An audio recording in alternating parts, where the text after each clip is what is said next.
तर झी 24 तासनं उघडकीस आणलेल्या पुण्यातील कोरेगाव पार्क जमीन गैरव्यवहार प्रकरणी अंजली दमानी यांनी पार्थ पवारांवर यावेळी आरोप केलेला आहे। तहसीलदार येवले पार्कचं नाव घेईल म्हणून त्याचा जामीन मंजूर केल्याचा दावा दमानी यांनी केलाय। तहसीलदार अटक करण्याची मागणी त्यांनी पुणे पोलिसांकडे केली आहे। पार्थ पवारांचे सीडीआर आणि टॉवर लोकेशन मागवा, त्यातून अनेक गोष्टींचा उलगडा होईल असंही यावेळी त्यांनी म्हटलेलं आहे।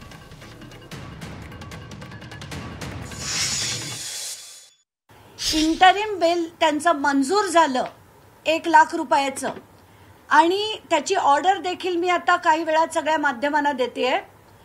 तर हे बेल मंजूर झाल्यानंतर हे का झालं याचं कारण मी सांगते।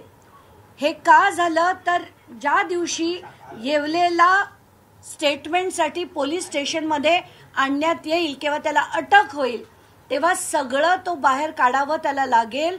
पार्थ पवारचं नाव येईल, एमआयडी एंटरप्राइजेसचं सरळ नाव येईलच, आणि हे सगळं कसं घडलं हे बाहेर येऊ नये म्हणून येवलेला ही बेल ॲप्लिकेशन मंजूर झाली आहे। आणि माझा चॅलेंज आहे की उद्या सगळ्या पोलीस अधिकाऱ्यांना माझा चॅलेंज आहे की उद्या जाऊन हे कॉन्टेस्ट करा, रद्द करून घ्या आणि येवलेला अटक करा।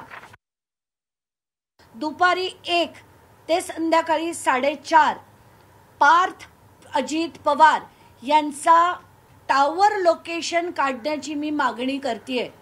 ते टावर लोकेशन मागण्याची मागणी मी का करतेय त्याचं मला रिझन माहिती आहे की पार्थ पवार ते त्या घटकेला कुठे होते हे त्याच्यातनं त्याचा मोठा उलगडा होईल। आणि पार्थ पवार यांच्या सीडीआर वरनं तात्काळ त्यांचा सीडीआर मागवावा, त्याच्यात ते जे कोड येतं त्याच्यावरनं 2.5 किलोमीटरच्या पेरिफेरीमध्ये पार्थ पवार कुठे होते याचा देखील शोध लागेल। ही माणसं कोण होती याचा देखील शोध लागेल। आणि आत्तापर्यंत जे पार्थ पवारचं नाव FIR मध्ये घातलं गेलं नाहीये ते होईल।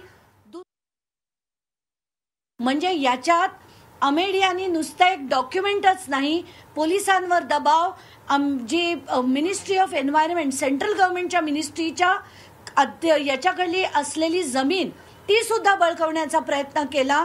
याच्यावरनं त्याची गंभीरता कळते की कुठलाही हा साधा व्यवहार नाहीये, याच्यात बळ वापरलं गेलं होतं, याच्यात पॉलिटिकल इन्फ्लुएन्स होता। आणि या सगळ्या गोष्टीमुळे आता तरी अजित पवार यांनी पुण्याच्या पालकमंत्री पदाचा आणि उपमुख्यमंत्री पदाचा तात्काळ राजीनामा हा दिला पाहिजे।